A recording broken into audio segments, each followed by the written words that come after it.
Hey everyone, investment philosophy की इस brand new series में आपका स्वागत है, जहां हम अगले कुछ सेशंस में इन्वेस्टमेंट फिलॉसफी को एकदम सिंपल लैंग्वेज में डिकोड करने वाले हैं।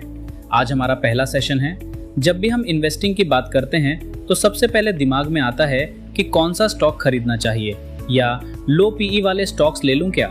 पर आज हम एक कदम पीछे जाएंगे और समझेंगे कि एक अच्छी इन्वेस्टमेंट फिलॉसफी होना क्यों जरूरी है और ये किसी नॉर्मल ट्रेडिंग स्ट्रैटेजी से अलग कैसे होती है।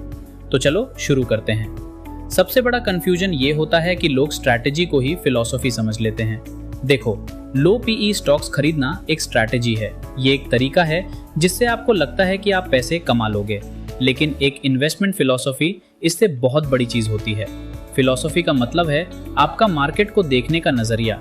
ये इस बिलीफ पर बेस्ड होती है कि ह्यूमन बिहेवियर की वजह से मार्केट्स हमेशा परफेक्ट नहीं होते। लोग पैनिक या ग्रीड में गलतियां करते हैं और आप उन गलतियों का फायदा कैसे उठा सकते हो, वही आपकी फिलॉसफी है। अगर कल को आपकी लो पीई वाली स्ट्रैटेजी काम करना बंद कर दे तो आपकी सॉलिड फिलॉसफी ही आपको एक नई स्ट्रैटेजी ढूंढने में मदद करेगी। आप सोच रहे होंगे कि भाई मैं तो नॉर्मल इन्वेस्टर हूँ, मुझे इन फिलॉसफी के चक्कर में क्यों पड़ना है। अगर आपके पास एक क्लियर इन्वेस्टमेंट फिलॉसफी नहीं है तो आपके साथ ये 3 चीजें पक्का होंगी। पहली, स्कैम्स का शिकार। आप गेट रिच क्विक या पॉन्जी स्कीम्स की तरफ अट्रैक्ट हो जाओगे। जब कोई बोलेगा 21 दिन में पैसा डबल, तो आपका ग्रीड आपके लॉजिक को हरा देगा, क्योंकि आपका कोई कोर बिलीफ नहीं है। दूसरी, कॉपी पेस्ट और हेवी चार्जेस। आप दूसरों की स्ट्रैटेजीज कॉपी करोगे, पर जब वो आपके लिए काम नहीं करेगी तो आप तुरंत किसी और की स्ट्रैटेजी पर जंप कर जाओगे। बार बार स्टॉक्स बेचने और खरीदने से आपको भारी टैक्सेस और ट्रांजैक्शन कॉस्ट्स देने पड़ेंगे। तीसरी, स्लीपलेस नाइट्स। अगर आप कोई ऐसी स्ट्रैटेजी अपनाते हो जो आपकी पर्सनैलिटी से मैच नहीं करती, तो आपको रात को ठीक से नींद नहीं आएगी और हमेशा टेंशन रहेगी। इन्वेस्टिंग का पहला रूल है खुद को समझना। अपना पैसा इन्वेस्ट करने से पहले इन 4 फैक्टर्स को असेस करो। Risk tolerance.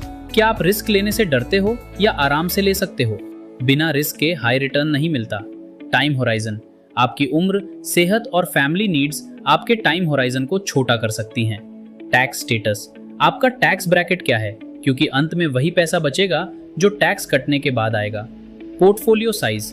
आपके पास इन्वेस्ट करने के लिए कितना पैसा है। अपनी प्रोफाइल समझने के बाद पोर्टफोलियो बनाने के 3 मेन स्टेप्स होते हैं। एसेट एलोकेशन, यानी पैसा कहां बांटना है। एसेट सिलेक्शन, यानी कौन से स्टॉक्स चुनने हैं। और एग्जीक्यूशन, यानी ट्रेड्स कब और कैसे लेने हैं। हर किसी का स्टाइल अलग होता है। आगे के सेशंस में हम इन कैटेगरीज को डिटेल में समझेंगे, जैसे investor versus trader, market timer versus stock picker और एक्टिव वर्सेस पैसिव इन्वेस्टिंग। तो आज का बॉटम लाइन ये है, मार्केट में कोई एक सिंगल बेस्ट इन्वेस्टमेंट फिलॉसफी नहीं होती। आपको एक ऐसी फिलॉसफी चाहिए जो आपकी पर्सनैलिटी, रिस्क लेने की औकात और टाइम के हिसाब से आपको फिट करे। अगले कुछ सेशंस में हम इन्वेस्टिंग के बेसिक टूल्स सीखेंगे, जैसे रिस्क क्या है, वैल्यू वर्सेस प्राइस क्या होता है और अकाउंटिंग को कैसे समझें। उसके बाद ही हम एक्चुअल फिलॉसफीज पर आएंगे। अगर आपको ये फर्स्ट सेशन समझ आया और आप अगले सेशन की जर्नी में मेरे साथ जुड़ना चाहते हैं, तो वीडियो को लाइक करें और चैनल को सब्सक्राइब कर लें। मिलते हैं सेशन 2 में।